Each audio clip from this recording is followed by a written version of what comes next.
And in my own life, I found, working with you is, it's that fear is stopping us from living our awesome self. And it's kind of like, to me, it's the divine masculine expression of it is living that life that is, I guess, our inner calling. So maybe you can just share a little bit about, I guess, what you feel like is stopping a lot of guys, a lot of people you deal with. What are like three of the main things that are really stopping them from just getting through their fears? I think number one, the biggest thing is fear of rejection. I think it's the only thing that stops us doing anything in this world. And the fear of failure, fear of rejection, I see it's the same thing. And probably, I say these things like bull riding, kickboxing. People think I don't want to do. I don't think guys need to go do stuff like that. But things like social awkwardness, like people saying things they don't really mean because they want to please people around them rather than just being authentic, worrying what people are going to think of them if they speak their truth.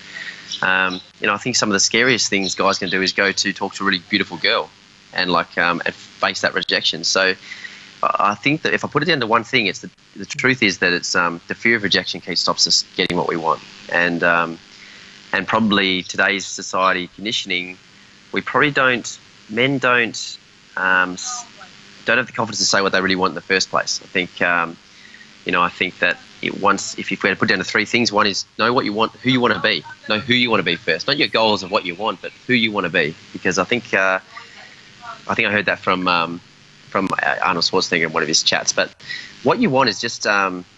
It's just stuff. Like, it's really how you want to feel that what you get from your goals. It's what you're truly wanting. So who you want to be is to be honest, if I'm happy and grateful and confident, I don't care if I have money or anything else. The confidence is what I want most importantly. I don't care if I'm broke, but if I'm happy and confident, I'll take that over having lots of money and a car and feeling anxious and stressed, because I've spent a lot of time in my youth feeling anxious and stressed.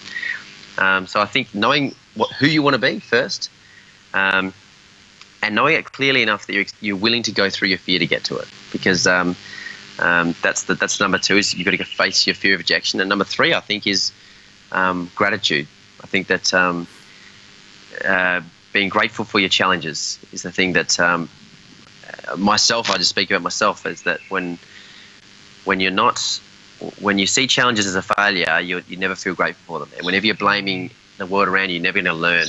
And it's learning is the key thing to move forward. Because if you're still getting stuck on the same stuff you were stuck on 10 years ago, you haven't yet learned that those mistakes you made have helped you become the person you are today. So being more grateful for what we've got, I think, is a big part of probably embracing the masculine and realizing the good and the bad parts of you. There's no such thing as good and bad. There just is. And so whatever you think are the bad parts of you, whether you're too feminine or you're too, you're self-centered or whatever it is that guys are going through, that those things make you who you are. And once you feel grateful for them, you can be confident that you are the person you want to be.